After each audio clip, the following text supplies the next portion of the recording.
Noticias internacionales. Hola, ¿qué tal, queridos amigos? Les saludo con el gusto de siempre. Mi nombre es Dania Gretel Aispuro y este es mi reporte de noticias de la última semana en Estados Unidos. Agencias sanitarias federales de Estados Unidos recomiendan suspender la vacuna de Johnson Johnson después de que algunas personas desarrollaron coágulos de sangre tras la aplicación. En Estados Unidos se recomendó el martes pausar la administración de dicha vacuna desarrollada por Johnson Johnson para investigar los reportes de trombo potencialmente peligrosos. En un comunicado conjunto, los Centros de Control y Prevención de Enfermedades, CDC, y la Administración de Medicamentos y Alimentos, FDA, dijeron el martes que estaban investigando los trombos detectados en 6 mujeres en los días posteriores a la vacunación, combinados con un reducido conteo de plaquetas. En Estados Unidos se ha administrado más de 6.8 millones de dosis de la vacunación de Johnson Johnson, que es de una sola aplicación. Las agencias recomiendan que quienes hayan recibido la vacuna de Johnson Johnson y hayan experimentado dolores de cabeza durante y dificultades para respirar 3 semanas después de la inyección, contacten a su médico inmediatamente. El portal conservador Project Veritas publicó una grabación en la que muestran varias conversaciones con quien se presentó como un empleado de CNN, en las que el hombre relata cómo la cadena luchó contra Donald Trump durante las elecciones presidenciales. Las imágenes del que se presenta como Charlie Chester, director técnico de CNN, fueron grabadas por una cámara oculta y en ellas el hombre conversa con el corresponsal de Project Veritas, afirmando que la cadena se dedicaba a la propaganda contra el en aquel entonces presidente Donald Trump. El objetivo de su trabajo consistía en sacar a Trump de su puesto, se aseguró Chester. Nosotros, CNN, hemos expulsado a Trump de su puesto, eso lo aseguró 100%, de que si no fuera por CNN, nadie hubiera votado en contra de Trump. Vine a CNN porque quería formar parte de ello, explicó Chester. En particular, se enfocaron en llevar a cabo propaganda positiva de Biden, intentando hacer que tuviera una apariencia de un hombre más sano y activo. Ahora, Chester también habló sobre la política que la cadena siguió en relación con la pandemia en el afán de conseguir mayor audiencia. En particular, una de las cosas que se hacía era ocupar una gran parte de la pantalla con el número de víctimas ocasionados por el COVID-19. De hecho, cuando se quitaban los números de la pantalla, Chester asegura que recibía llamadas de sus superiores que le exigían que los volviera a poner. Ahora él comentó que el miedo es lo que vende y aseguró que la próxima táctica será el cambio climático. En el condado de Orange, en California, probarán el pasaporte de vacunación. Planean lanzar un programa piloto de pasaporte digital de vacunas y pruebas para el virus del COVID-19. Los funcionarios del condado de Orange dijeron que la prueba de pasaporte de vacunación se lanzará en algún momento este mes. Esto se puede utilizar como comprobante de vacunación para participar en eventos, actividades como conciertos, eventos deportivos, asistir a la escuela y viajes. Los detalles de cómo se usará el pasaporte digital son mínimos, aunque un funcionario del condado mencionó que la aplicación se utilizará no solo como registro de las vacunas, sino también para uso de dicho pasaporte. Grupos civiles dicen que este pasaporte podría violar los derechos de privacidad de los ciudadanos y a su vez negar servicios clave a las personas que no estén vacunadas.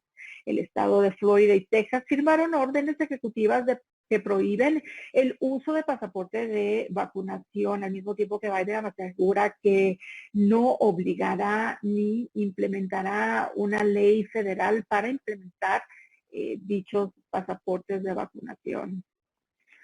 Por otro lado, el secretario estadounidense Anthony Blinken confirmó este miércoles en Bruselas que el ejército norteamericano se retirará de Afganistán y que Washington trabajará en una retirada coordinada con sus aliados, poniendo así fin a la guerra más larga en la que participó Estados Unidos pese a crecientes temores de una victoria talibana.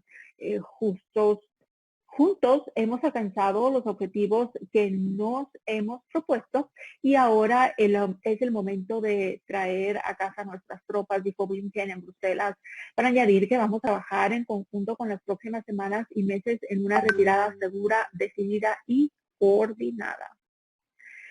Un grupo de congresistas demócratas propuso el jueves ampliar la Corte Suprema de Estados Unidos de 9 jueces a 13, lo que despertó el rechazo de republicanos que acusan a sus rivales de buscar una estrategia para promulgar la agenda del presidente Joe Biden. Por el momento ha sido todo. Les agradezco mucho su atención y hasta la próxima. Buenas tardes, soy Evelyn Ornig desde Chile y este es el resumen semanal de noticias. Un estudio del bioestadístico Gabriel Cavada de la Universidad de Chile estima que de continuar el actual ritmo de vacunación contra el COVID-19 se habrá logrado inmunizado al 80% de la población en septiembre y no a fines de junio como se ha planteado desde el gobierno. Cavada explica que en marzo y abril se ha desacelerado el proceso de vacunación, por lo que si se continúa a este ritmo, se habrá alcanzado la vacunación contra el COVID-19 a más de 15 millones de personas recién en septiembre, consignó el diario El Mercurio. Otros especialistas coinciden en que es necesario recuperar el ritmo debido a que es clave para alcanzar la meta de tener más de 15 millones o el 80% de la población inoculada. Ha bajado el ritmo de la vacunación de forma muy importante y la meta del 30 de junio ya está superada ampliamente, no se va a llegar. Se va a alcanzar en un tiempo que creo es indeterminado plantearlo porque dependerá de cuándo podremos recuperar el ritmo de vacunación que habíamos logrado y si es que tenemos provisiones para hacerlo, comentó Héctor Sánchez, director del Instituto de Salud Pública de la Universidad Andrés Bello. De acuerdo a los datos, las personas entre 50 y 59 años no fueron tan aplicadas para vacunarse como fue el caso de los adultos mayores. Con los datos disponibles, se estima que el 25% de las personas que tienen entre 50 y 59 años no se vacunó. Un escenario similar se ha registrado durante esta semana con los que tienen 48 y 49 años, algo que según Sánchez se debería a una poca exitosa comunicación de riesgo por parte de las autoridades de salud, pues considera que han insistido en que el COVID es menos riesgoso para personas jóvenes.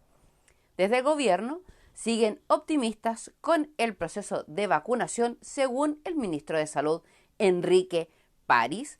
Se espera haber vacunado al 80% de la población susceptible al 30 de junio de este año. Nos restan 75 días de corridos.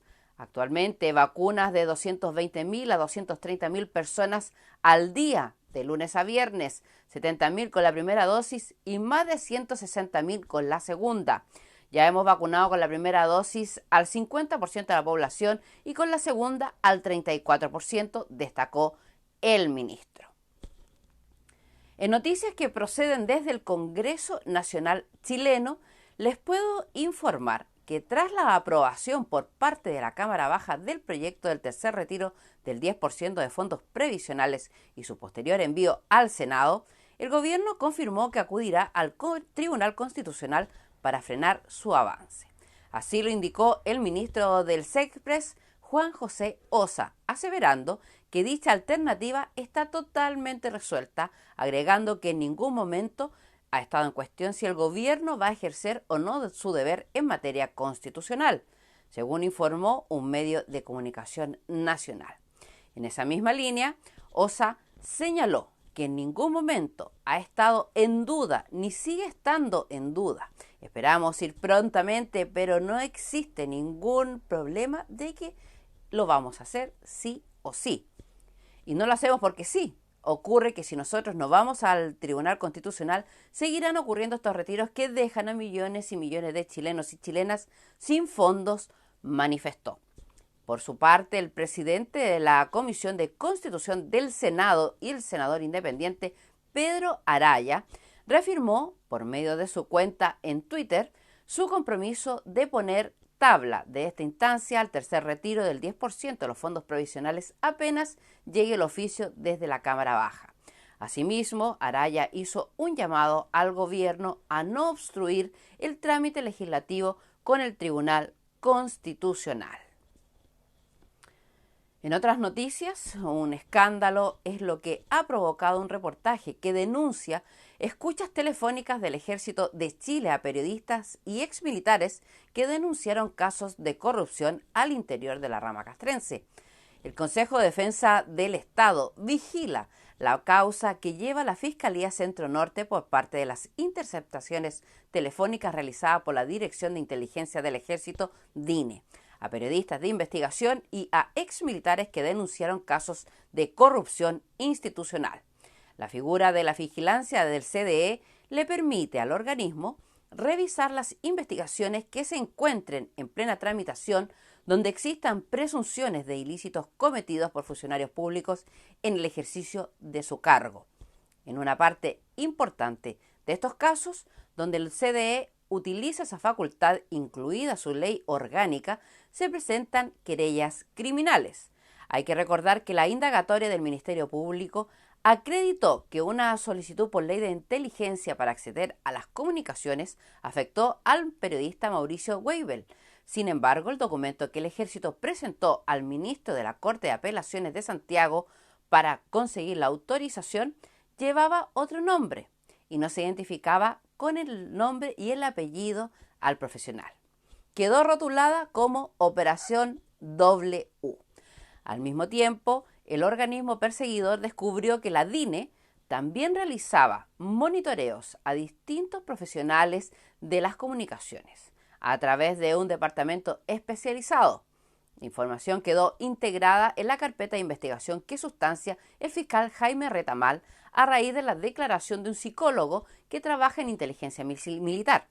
La labor de Luis Toledo quedó al descubierto luego de que la PDI descubrió que desde distintos correos electrónicos se habían solicitado al registro civil distintos certificados, no solo de Weibel, sino también de Santiago Pavlovich, Pascal Bonfoy, Cristóbal Peña y Javier Rebolledo, todos periodistas chilenos de investigación.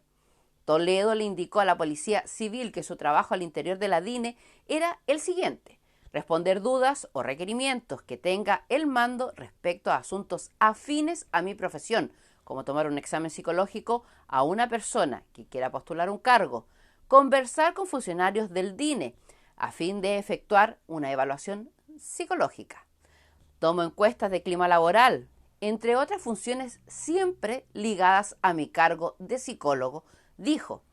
Junto a los civiles, el Ejército también intervino a los oficiales o exoficiales Rafael Harvey y Carlos Farías, al ex sargento Juan Pablo Díaz y al cabo primero Sergio Tudesca.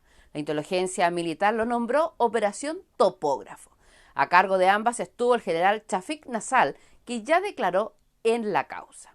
Ayer, en tanto, la abogada Karina Fernández, quien patrocina a Weibel en la investigación de la Fiscalía, envió una carta al presidente subrogante del CDE, Daniel Martorell, en la que solicita se analice la posibilidad de ejercer la acción penal y actuar por parte querellante en la misma.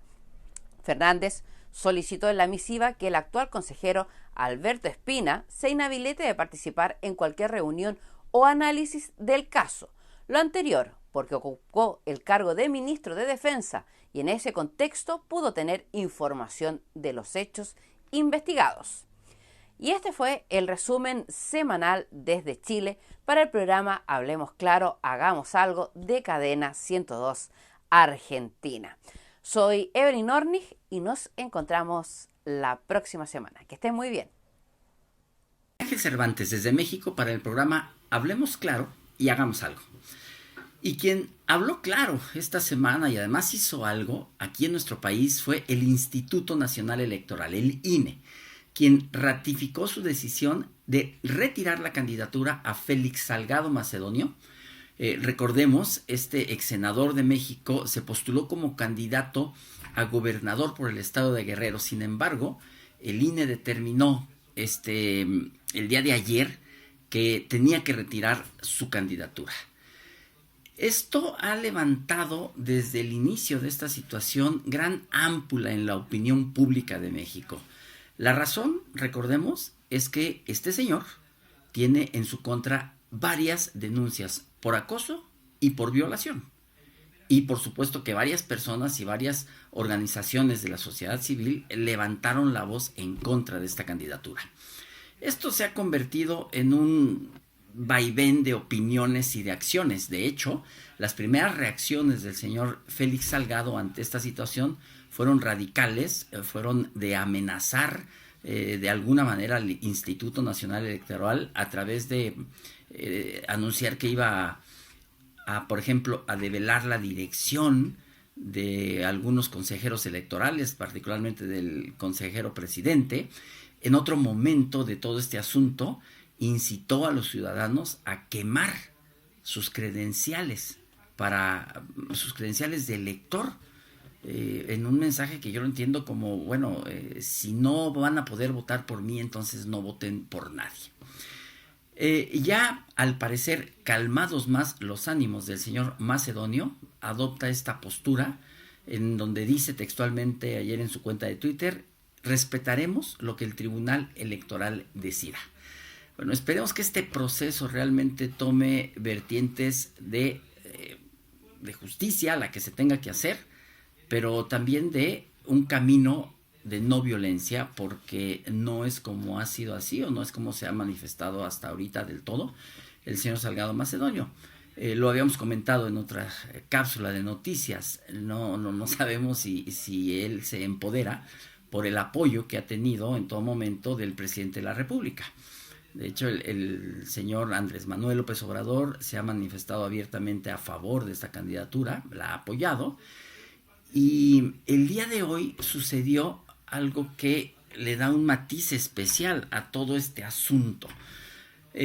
Resulta que en la conferencia mañanera del día de hoy, el señor Andrés Manuel López Obrador critica y sentencia tajantemente la conducta de un policía de la Guardia Nacional que en un video queda manifiesto que golpea a su esposa. Y entonces el presidente de la República en México dice que no puede un funcionario público trabajar para el gobierno federal si le pega a una mujer, que no es posible. Evidentemente, ante los acontecimientos recientes, esto levantó cualquier cantidad de comentarios en las redes sociales cuestionando al señor presidente, porque le dicen, bueno, ¿de qué se trata entonces o cuál va a ser la postura de esta institución? Por un lado, dice tajantemente que no se le permitirá a ningún funcionario público trabajar en el gobierno federal, pero por otro lado, le dicen en redes sociales, apoya usted a una persona que acosa y que viola a las mujeres. Es una postura totalmente contradictoria y es una postura incongruente, es lo que le han dicho en este día por estas dos situaciones. Por otro lado, en relación con la vacunación en México, se dicen las cifras oficiales, por terminarse la vacunación a las personas de la tercera edad. Anunció el presidente que a finales de este mes se concluirá con la segunda dosis para este bloque de vacunación para las personas de la tercera edad, y siguen inmediatamente a finales de este mes, principios del siguiente, las personas de 50 a 59 años de edad. Muchas gracias, muy buenas tardes, saludos desde México, con mucho cariño.